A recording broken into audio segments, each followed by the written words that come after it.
Bismillahirrahmanirrahim. Assalamualaikum warahmatullahi wabarakatuh. Alhamdulillah wassalatu wassalamu ala rasulillah wa ba'd. Kaum muslimin dan muslimat, hafizakumullah ta'ala. Ujian menyerang siapa saja, tidak memandang bulu. Sebagaimana orang miskin diuji, orang kaya pun demikian. Sebagaimana rakyat jelata hidup di atas ujian, para penguasa juga diuji. Bahkan bisa jadi ujian yang dirasakan oleh para penguasa dan orang-orang kaya lebih berat daripada ujian yang dirasakan oleh orang-orang miskin dan rakyat jelata. Jangan disangka hanya si miskin yang menangis akibat ujian yang ia hadapi, atau hanya si miskin yang merasakan ketakutan. Bahkan seorang penguasa bisa jadi lebih banyak tangisannya dan lebih parah ketakutan yang menghantuinya daripada si miskin. Intinya, setiap yang bernyawa pasti diuji sebelum maut menjemputnya. Siapapun juga orangnya, entah diuji dengan kesulitan atau diuji dengan kelapangan, kemudian ia akan dikembalikan kepada Allah untuk dimintai pertanggungjawaban bagaimana sikap dia dalam menghadapi ujian tersebut. Allah Subhanahu wa taala berfirman, Kullu nafsin dha'iqatul maut wa nabluukum bisyarri wal khairi fitnatan wa ilayna turja'un. Tiap-tiap yang berjiwa akan merasakan mati. Kami akan menguji kamu dengan keburukan dan kebaikan sebagai cobaan yang sebenar-benarnya. Dan hanya kepada kamilah kamu dikembalikan. Memang dunia ini adalah medan ujian. Kehidupan ini adalah medan perjuangan. Allah Subhanahu wa taala berfirman, Tabarakalladzi biyadihil mulku wa huwa ala kulli syai'in qadir. Alladzi khalaqal mauta wal hayata liyabluwakum ayyukum ahsanu amala wa huwal azizul ghafur. Maha suci Allah yang di tangannya lah segala kerajaan, dan dia maha kuasa atas segala sesuatu, yang menjadikan mati dan hidup supaya dia menguji kamu siapa di antara kamu yang lebih baik amalnya, dan dia maha perkasa lagi maha pengampun. Allah Subhanahu wa taala berfirman, wa huwa alladhi khalaqas samawati wal arda fi 6 ayyamin wa kana arshuhu 'alal ma' liyabluwakum ayyukum ahsanu amala. Dan dialah yang menciptakan langit dan bumi dalam 6 masa, dan adalah singgasananya sebelum itu di atas air, agar dia menguji siapakah di antara kamu yang lebih baik amalnya. Jikalau orang kafir juga tidak selamat dari ujian kehidupan, maka apalagi seorang yang beriman kepada Allah Subhanahu wa taala pasti akan menghadapi ujian. Allah Subhanahu wa taala berfirman, Ahasiban nasu an yutraku an yaqulu amanna wa hum la yuftanun. Apakah manusia itu mengira bahwa mereka dibiarkan saja mengatakan kami telah beriman, sedang mereka tidak diuji lagi? Allah berfirman, وَلَنَبْلُوَنَّكُمْ بِشَيْءٍ مِّنَ الْخَوْفِ وَالْجُوعِ وَنَقْصٍ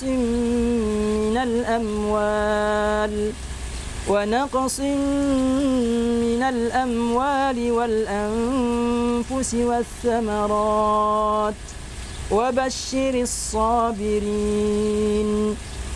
Dan sungguh akan kami berikan cobaan kepadamu dengan sedikit ketakutan, kelaparan, kekurangan harta, jiwa dan buah-buahan, dan berikanlah berita gembira kepada orang-orang yang sabar.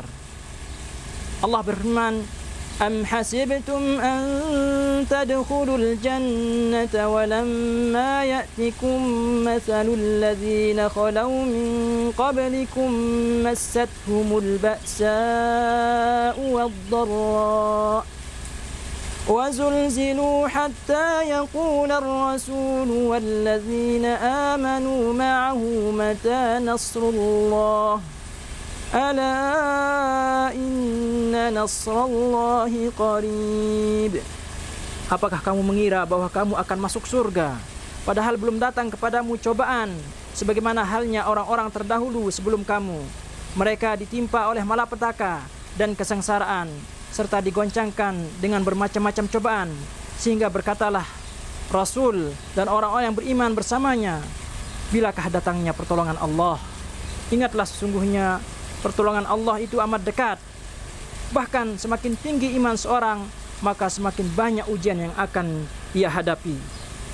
Nabi SAW bersabda, Asyaddun nasi bala'an al-anbiya, thumma al-amsal fal-amsal, yubtala ar-rajulu ala hasabi dinih, fa in kana dinuhu salban, ishtadda bala'uh, wa in kana fi dinihi riqqah, ubtuliya ala hasabi dinih, fama yabrahul bala'u bil-abdi hatta yatrukahu yamshi 'alal ardi ma 'alaihi khati'ah.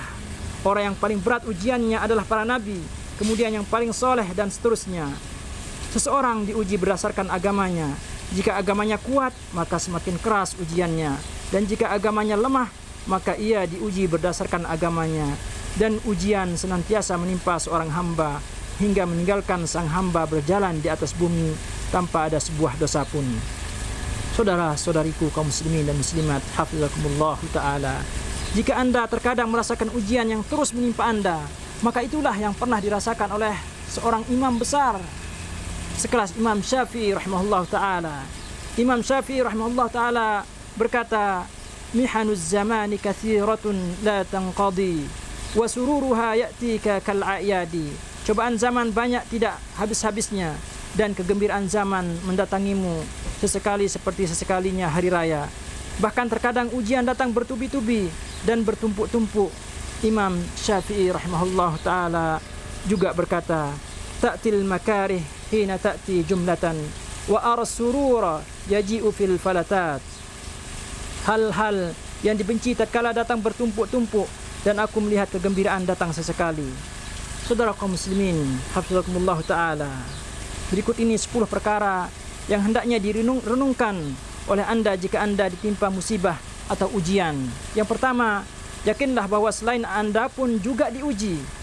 Ada yang diuji dengan kemiskinan, ada yang diuji dengan harta, jabatan, dan kekuasaan.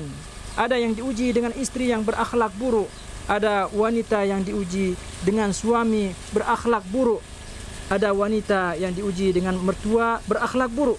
Ada yang diuji dengan ibunya. Dan terlalu banyak model ujian yang menimpa manusia. Maka anda sebagaimana manusia-manusia yang lain yang juga ditimpa musibah atau ujian yang beraneka ragam. Kedua, sabarlah dengan ujian yang sedang anda hadapi. Alhamdulillah, anda masih bisa memikulnya. Bisa jadi jika anda diuji dengan ujian yang lain, maka anda tidak akan mampu menghadapinya. Yakinlah bahwa tidaklah Allah menguji kecuali dengan ujian yang mampu dihadapi oleh seorang hamba.